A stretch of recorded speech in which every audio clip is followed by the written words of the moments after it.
Hey guys, sorry about the mess around the shop. We're still getting moved in here since we got the space back in April and kind of had to get out of our old place in a hurry. So yeah, this is the 14 by 6 that I picked up a couple weeks ago now, and a couple of you guys, handyman, especially had some questions about what was going on, and I've already started to do some disassembly. The in feed was pretty gross and worn out, and somebody had actually painted.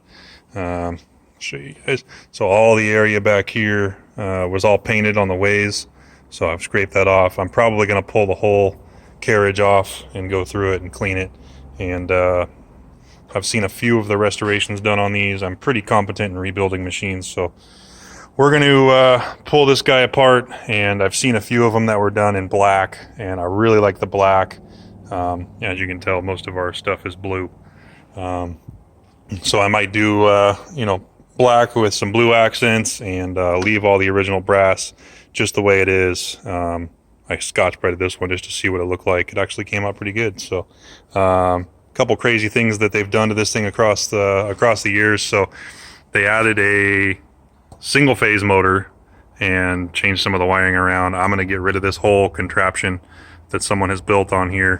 What they ended up doing was actually taking two pulleys, two double V sheaves, and they actually machined the inside of them out, slipped them on the old belt drive for the flat belt, and then, I don't know, you probably can't see it, but there's screws in here where they actually screwed into the backside of the center rib on each one of these, and that's how they're driving this thing. So I'm going to do something different where the belt actually comes back and down and put the motor around the back of the machine just to simplify the look. And I'll probably end up taking the clutch mechanism just off and saving it and putting a spring or something in here to keep it always engaged, because I'm going to put a VFD on the motor and change where the start stop button is and all that, and clean it up a little bit.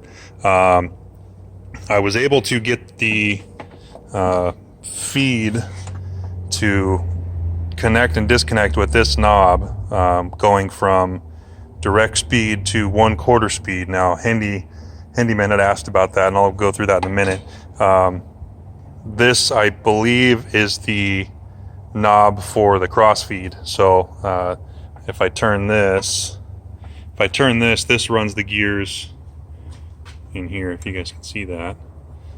So this is tied to the in-feed screw, but I can't get this to ever do anything. So depending on where this lever is, I haven't read through the manual on this machine, so I'm not familiar with everything. I know this does the in-feed and out, I guess the cross-feed. I'm maybe using the wrong term here, guys, so bear with me. But if I engage this guy, the carriage does run back and forth. This is extremely loose and worn out underneath the machine. So the linkage under here, I'm gonna have to take apart and take a look at. Probably gonna take the whole drip pan apart. We have a guy local that does powder coating, and he also does thermoplastic, which is like that real soft stuff that you find on like picnic benches. So I'm probably gonna have him do the drip tray and the legs in thermoplastic, and then I'm gonna have him go through sandblast all the casings when they get taken apart, and get them, I might do them in black Gliptol so they're easier to touch up in the future. I'm probably not gonna do them in powder coat, but we'll see how that goes later on. And so going back to the quarter feed, so when this is loose or tight, and I can't remember which is which, it basically takes the chart here, if you can see, let me move the handle so we get some light here. So if you look at, these are all your standard thread pitches that you can do, and then this one feeds 4 times threads per inch. So basically when that knob is loose or tight, and I can't remember which one, it multiplies all of these by 4. So if I'm on 80, it will do 320 inches. So it'll do a very fine power feed. So like my Atlas that I have in the back, it'll go all the way to, I believe, 140 or 160 threads per inch, just in the standard gearbox configuration. But since this one only goes down to 80, that's still a fairly rough cut if you're trying to do a surface finish on something. So I believe that's what that's for, and I have to get it running again to actually verify that it functions like that. But the guy that I bought it from, when he fired it up, he demoed it real quick, and I really didn't understand what he was talking about, and I believe that's what that was for. So this guy, like I said, did come with a full, I think a full set of collets. I do have the drawbar in here just right now for storage. There is normally, I believe, from what I've seen in pictures, some sort of a stand that goes over here for it. I probably won't use the collets a whole lot, but it's nice to know that they have them. This guy right here is in fact hooked to the main power shaft. So if I turn the belts, that guy turns.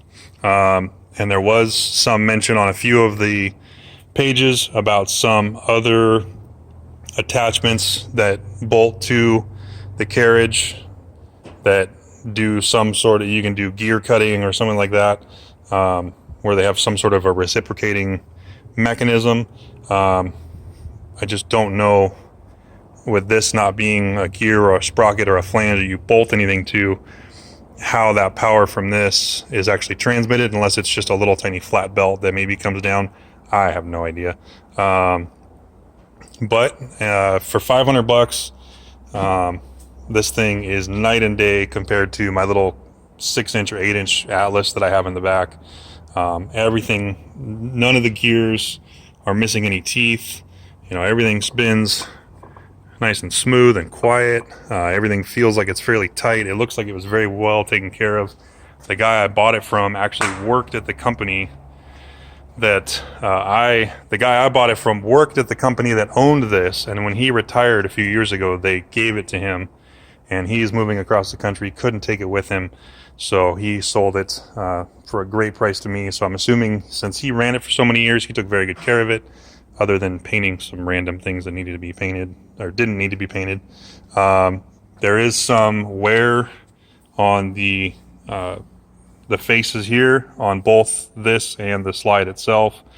I've done tercite on my Bridgeport, and I've done tercite on one of my CNCs. So, and we have a surface grinder here in the shop. So I was thinking about leaving this surface alone, scraping it, and then putting tercite on the top side or the underside of the infeed after I scrape that down or surface grind it down, so that it'll actually have a nice smooth surface to run on. We use our lathes, our manual lathes, fairly often. We like to have them to where we don't have to worry too much about them.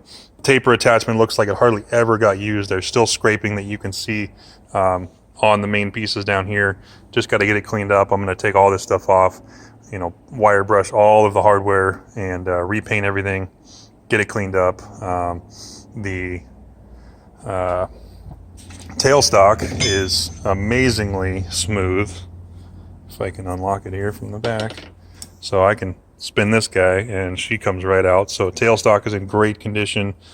It locks and unlocks real nice, still slides real nice, and you know, overall super happy with this. I put it on a little rolling cart because everything in the shop's got wheels. Nothing ever stays in the same place for more than a month or two anyways before I want to rearrange everything. All the gears, from what I've seen, I haven't been able to pull off all the covers yet, but it looks like all of the gear train for all the feed gears looks great. It doesn't make any funny noise, and I believe we don't have any missing teeth anywhere, so that's good. I hopefully won't need any replacement parts for this thing for a while. All the handles are still in good shape. It still shifts very nicely through the whole thing. Just a couple things here and there. Fixed the drive system. I do have, I'm not sure if this is the original, well, it wouldn't be the original motor because this was originally a flat belt drive, but I do have over here this ginormous GE deal. I believe it's a 3-horse, 3-phase. Probably won't use that. I've got a few 5 and 7-horse newer 3-phase motors that I'll probably put on just for efficiency's sake. But yeah, I'm looking forward to getting this thing into production. I'm glad we could save it from the, you know, the scrap yard or somebody who was just going to beat it up. And you know, we'll post some progress pictures as we chip away on this on the forums. So Thanks for watching, guys. Have a good one.